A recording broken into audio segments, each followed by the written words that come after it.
경남 지역 이슈를 전문가와 함께 분석해보는 시간 헬로 이슈토크의 김세진입니다. 최근 경남에서 호기심 많은 10대 무면허 운전이 급증하고 있어 대책 마련을 요구하는 목소리가 높습니다. 더욱이 최근 수능 시험이 끝나 더 많은 관심을 가져야 할 텐데요. 오늘 헬로 이슈토크에서 도내 10대 무면허 운전 실태와 위험성 또 대책까지 꼼꼼히 짚어보죠. 표승태 도로교통공단 울산 경남지부 교수 이혜영 변호사 함께합니다. 안녕하십니까? 네, 안녕하십니까? 반갑습니다. 안녕하십니까? 자, 가장 최근에 거제에서 있었던 미성년자 무면허 사고 보도하면서 참 안타까웠다는 생각을 많이 했는데 요즘 들어서 특히나 이런 소식을 더 많이 보도하게 되는 것 같아요. 사고 건수도 실제로 늘어났습니까? 어떻습니까? 예, 최근에 일어난 거제시 사건을 한번 보면 16살인 미성년자가 이제 친구 3명을 태우고 운전을 하다가 전신주를 들이받고 이제 논바닥으로 차가 추락을 했죠. 네. 그래서 이제 크게 다치는 사건이었는데요. 근데 이번 달 11월 경남지방경찰청 조사 발표에 따르면 올해 경남 도내에서만 18세 이하들이 미성년자들이 일으킨 교통사고는 총 142건 정도였다고 합니다. 네. 이 통계를 보면 10대에 의한 교통사고가 경남에서만 이틀에 한 번꼴로 발생한 셈인데요. 이런 사고에 의해서 이제 사망한 그 숫자가 3명, 네. 또 부상자는 총 184명에 이른다고 하네요. 예. 근데 경남에서도 이렇게 좀 잦은 사고가 일어나는데 또 전국적으로 살펴보면 지난해 10월에 도로교통공단에서 발표한 자료를 보면 2010년부터 2017년 사이 7년간 그 18세 이하 그 청소년들이 무면허 렌터카를 이용해서 이제 일으킨 차량 사고 현황을 보면 네. 총 509건의 사고가 났었고요. 네. 또 이 7년간 사고로 약 18명이 숨졌고 919명이 다쳤다고 하죠. 예. 경남에서 이틀에 한 번꼴로 난다고 하면 참 놀라운 수치인데 사상자도 좀 큰 폭이라 걱정이 좀 많이 되네요. 그렇죠. 200명이 넘었다고 하니까요. 네. 그래서 또 앞서 언급한 그 거제시에서의 사고는 16살인 그 미성년자가 아버지의 차를 몰래 훔쳐 나와서 네. 이제 친구들과 같이 운전을 해서 다가 이제 사고를 일으킨 건데요. 근데 경찰은 이 미성년자들의 음주 여부까지 네. 이제 조사할 방침이라고 합니다. 또 문제점은 이런 미성년자들이 이제 무면허로 운전하는 것도 차를 또 훔쳐서 하는 것도 문제지만 네. 이제 카쉐어링 앱을 쉽게 또 이용을 해서 네, 이제 차량을 운전할 수 있다는 것도 문제입니다. 그 10대 무면허 사고가 증가하는 원인 중에도 큰 원인이 되는데요. 그 카쉐어링이 근데 지난 5월 9일에 또 한번 적발된 사건이 있었는데 네. 이제 16세 되는 소년 2명이 아버지 휴대전화를 이용해서 이제 카쉐어링 앱에 가입을 해서 차량을 빌려서 네. 이제 남해 고속도로를 30km 정도 운행을 예, 했다고 예. 해요. 그것도 시속 180km로. 그래서 암행 순찰 중이던 경찰에 적발됐던 사건이었는데요. 오히려 다행이었네요. 그렇죠. 이게 만약에 사고가 났다면 아주 크게 났었겠죠. 그렇죠. 또 하지만 그 경남은 아니지만 또 대형 사고가 났던 또 전국적으로 좀 유명했던 사건이 있었는데 지난 3월 강원도 강릉에서 발생한 사건이었는데 이제 카쉐어링을 이제 다른 사람 이름으로 이제 이용을 해서 이제 10대 5명이 이제 차를 타고 가다가 그 카쉐어링을 해서 대여를 받은 지 2시간 만에 네. 이제 바다에 추락을 해서 이제 발견된 그런 사고가 있었죠. 그래서 현재까지는 이런 카쉐어링에 이제 제도적 허점이 있어서 이제 대책 마련이 시급한 상황이라고 할 수가 있죠. 예. 자, 그런데 10대들은 운전을 했다 하면 대형 사고로 꼭 이어지는 것 같아요. 그렇습니다. 지금 우리나라 도로교통법상의 운전면허 취득 가능 연령을 보면요. 오토바이 같은 원동기 면허는 만 16세부터 네. 그리고 자동차 운전면허 같은 경우는 만 18세부터 취득이 가능하게끔 그렇게 되어 있거든요. 네. 그런데 우리 10대들 같은 경우에는 아직 연령이 미치지 못하거나 그 절차 자체를 귀찮아하는 그런 청소년들이 많습니다. 네. 그러다 보니 절차를 거치지 못하게 되면 안전에 관한 생각들이 아무래도 좀 뒤처지게 되고요. 네. 그 위험성을 인지를 못하게 되는 상황 속에서 단순히 운전을 그냥 재밌는 놀이나 호기심 정도의 대상으로 생각을 하기 때문에 네. 이런 무면허 운전이 지속적으로 일어나게 되는 것인데요. 네. 자, 그런데 이 정보 미숙이라고 하는 것은 법규 이해도가 떨어지고요. 네. 법규 이해도가 떨어지게 되면 다른 운전자들이 그 사람이 위반하는 것 자체를 인지하는데 아무래도 대처 능력이 떨어지게 됩니다. 그래서 사고 규모가 커지게 되고요. 네. 그리고 교통사고가 나게 되면 10대 무면허 운전자들 같은 경우는 대처 능력 자체가 부족하고 예. 당황을 하기 때문에 현장에서 그 자리를 이탈해 버리게 되는 도주사고로 연결이 됩니다. 예. 그래서 2차, 3차 사고까지 커지면서 교통사고의 크기를 더 확대시키는 그런 원인이 되는 것이죠. 예.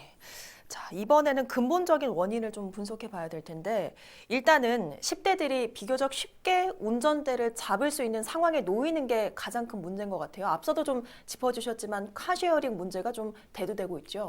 그렇습니다. 지금 우리 공유 경제 서비스의 가장 핵심이 되는 카쉐어링인데요. 그래서 요즘 활성화가 되고 있어서 크게 이렇게 좀 권하기도 하는 그런 서비스인데요. 네. 이 10대 무면허 운전을 막는 데 있어서는 좀 부작용이 생기는 서비스다라고 볼 수가 있습니다.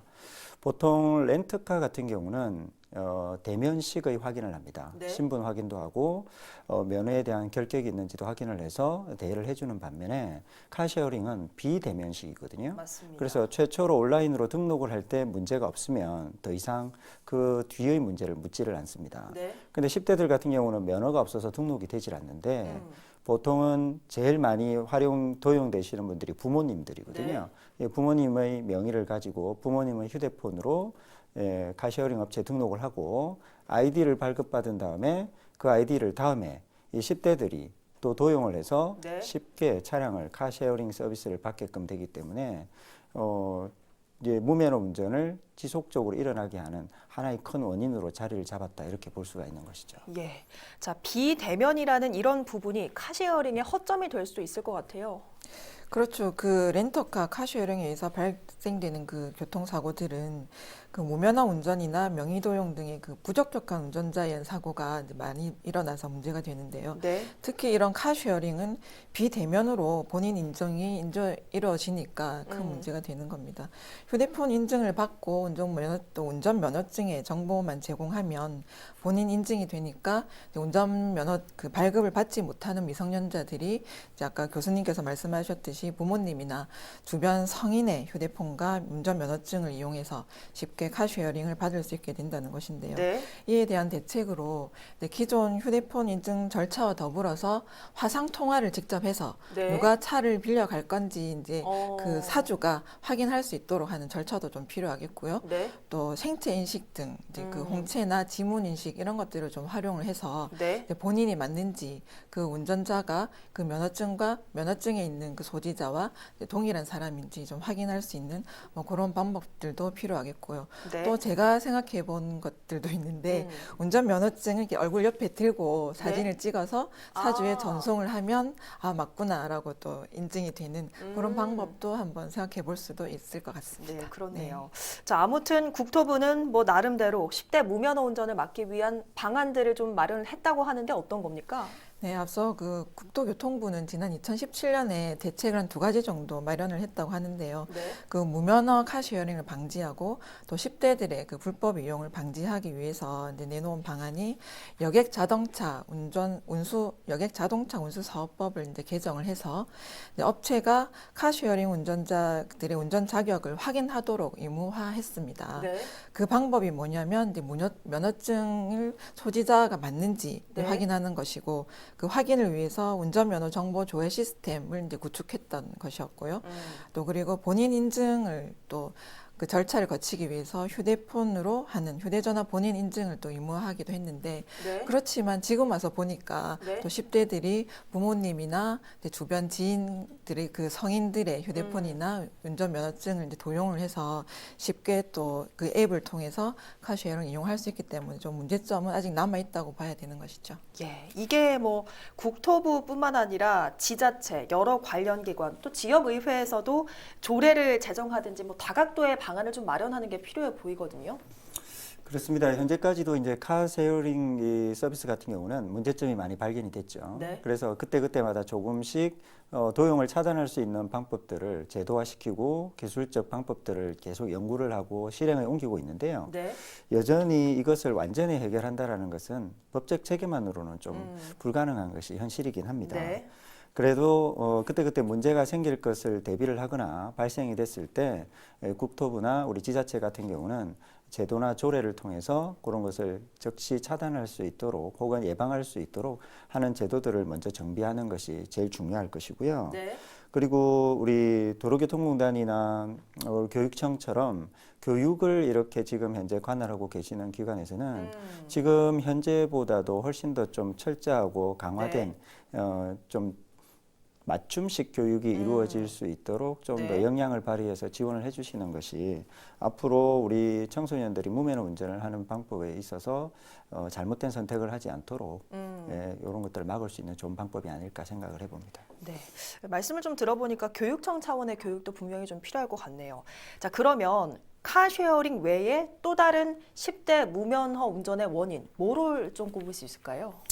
일단 우리 무면허 운전은 우리 도로교통법상으로 1년 이하의 징역이나 300만 원 이하의 벌금형에 처해지는 아주 무거운 잘못입니다. 네.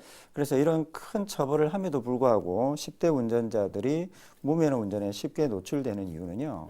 지금 현실에 지금 접해 있는 청소년들이 그 답답함을 호소할 데가 없는 것이죠. 네. 그래서 현실 도피 형식도 있고요. 그리고 그 답답함을 해소하기 위한 놀이기구로 게임처럼 자동차를 활용하고 있다는 것이 제일 큰 문제입니다. 예. 그래서 속도감은 있고 자동차만이 즐길 수 있는 쾌감도 있어서 네. 그걸로 스트레스를 해소할 수 있다는 명분은 있는데요. 네. 우리 청소년들이 안전이라는 실리를 챙기지 못하는 독특한 특성들을 가지기 시작했습니다. 예. 그래서 이런 문제점들을 제자리로 옮겨 놓을 수 있어야지만이 10대 청소년 운전자들을 무면허 운전의 세계로 끌어들이는 역할을 좀 막을 수 있다 이렇게 볼 수가 있겠죠. 네. 사실 더 큰 경각심을 가져야 하는 게 얼마 전에 고3 학생들의 수능 시험이 끝이 났습니다. 특히나 뭐 이런 시기에 배달 아르바이트 이런 부분은 좀 더 쉽게 노출되기도 하잖아요. 네, 그래서 지금 이제 우려를 많이 하셔야 되는 시즌이 됐는데요. 우리 네. 부모님들은 그 예비 졸업생들이 지금 이제 아르바이트를 막 찾아다니겠죠. 맞습니다. 그 중에서도 좀 운전 좋아하고 스피드를 좋아하는 이제 우리 학생들은 이제 오토바이 배달 앱 네. 뭐 이용해서 이제 배달을 하게 되는 이제 그런 아르바이트를 또 하게 될 텐데요. 이제 이런 배달 앱이 지금 많이 성행을 하는데 그러면서도 이런 그 배달 아르바이트도 많이 급증을 했죠. 네. 이제 이 배달 대행 업체들은 이제 이런 아르바이트생들을 직원으로 고용하면서 네. 이제 지시를 하는데 배달 시간을 맞춰라 이렇게 어, 지시를 주로 하죠. 그렇죠. 그럼 배달 시간을 맞추기 위해서 과속도 하게 되고 신호 위반도 밀삼게 되고 뭐 그러면서 고개 운전도 하게 되고 그러면서 또 그 교통 법규도 좀 많이 어기게 되고 그래서 지금 도로 위에 흉기다 뭐 이렇게도 맞습니다. 불리교도 있는데 그래서 그 중고등학교 10대 청소년들의 성향에 따라서 좀 이런 일들이 생기지 않도록 그 교수님께서도 말씀하셨듯이 좀 많이 인식 변화도 해야 될 것 같고요. 또 이륜차 교통사고의 4건당 1건은 그 보통 10대들이 내고 있다고 합니다. 그렇습니까? 또 10대들은 사고율이 높다 보니까 네. 또 보험료도 비싸서 보험에 가입하지 않는 경우도 많다고 하네요. 네. 그래서 조금 이런 악순환이 반복되지 않도록 좀 주의가 많이 필요한 상황이라고 보겠습니다. 그러면 이륜차의 경우에는 단속 규정이 어떻게 됩니까? 예, 좀 많이 그 위험하기 때문에 좀 많이 까다롭기도 한데요. 네. 우선 오토바이를 사면 보험 가입은 의무인데 만약에 보험에 가입하지 않으면 벌금 50만 원이 부과되게 되고요. 또 125cc 이상 오토바이를 무면허로 운전하다 보면은 하다가 또 적발이 되면 1년 이하 징역을 받거나 300만 원 이하의 벌금에 또 처해지게 됩니다. 또 10대들은 안전의식이 부족하다 보니 보호장비를 착용하지 않는 사례도 빈번한데요. 또 10대들 또래 사이에서는 또 유행처럼 보호장구를 착용하면 오히려 좀 서로 뭐 무시당하게 되는 또 그런 분위기도 있다고 하는데요. 그래서 팔다리 보호대는 물론이고 헬멧조차 안 하는 경우가 많다고 합니다. 하지만 헬멧을 벗고 오토바이를 타다가 이제 경찰관에게 적발이 되면 그 2만 원의 범칙금을 고지받게 되는데요. 네. 뭐 이런 범칙금의 문제가 아니라 이제 안전 불감증을 빨리 깨는 것이 이제 시급한 문제라고 볼 수 있죠. 예, 안전 불감증에 대한 얘기를 해주셨는데 혹시 도로교통공단에서 청소년을 대상으로 뭐 이륜차에 관련한 교육을 진행하는 게 있습니까? 어떻습니까?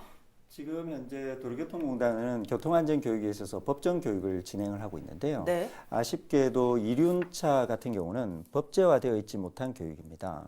그러다 보니 우리 청소년 같은 경우는 우리 교육청이나 혹은 시나 각 학교에서 관심을 가지고 계신 학교 차원의 교육 내용을 저희 쪽으로 의뢰를 하면 네. 거기에 맞춰서 맞춤식 교육을 이렇게 출강을 하고 있기는 한데요. 이게 전체적으로 의무가 되어 있지 않는 교육이다 보니까 예. 받으시는 곳이 있고 그렇지 않는 곳도 있고 이렇게 해서 조금 교육이 체계화가 되어 있지는 않다 이렇게 말씀을 드릴 수가 있겠습니다. 네, 그런 교육에 대한 의무화도 좀 필요해 보이네요. 그러면 청소년들의 이 안전 불감증 앞으로 어떻게 좀 없애야 될까요? 그렇습니다. 이 안전불감증은 뭐 처벌을 강화하거나 법을 강하게 만들어서 해결하는 단기 방법도 있긴 합니다만 이게 근본적인 조치가 되지는 않거든요. 그래서 근본적인 문제를 해결해 나가는 방법 쪽으로 조금 수단을 바꾸셔야 될 필요가 있는데요. 우리나라는 교통안전교육을 최초로 배우게 되는 대상이 바로 부모님입니다. 그래서 이 부모님으로부터 배우는 교통안전교육은 이 복잡한 현실 방향을 제대로 못하게 되거든요. 따라서 유아교육부터 우리 청소년 교육까지 체계적으로 맞춤식으로 교육을 할 수 있도록 선진국들처럼 네. 교과 과정에 편성을 해서 정기 교육으로 실시할 수 있도록 시스템의 개선이 좀 필요하다고 볼 수가 있겠습니다. 네. 그리고 우리 청소년들은 실제로 체험을 하면 아무래도 와닿는 형식의 과거의 이론적인 생각을 하던 기존의 어른들과는 다르거든요. 네. 그래서 한번 느껴보면 알 수 있는 경우들이 많아서 교통 안전에 있어서 운전의 위험성을 체험할 수 있는 기관들이 지금보다 훨씬 더 많이 늘어나야 될 것이고요. 네.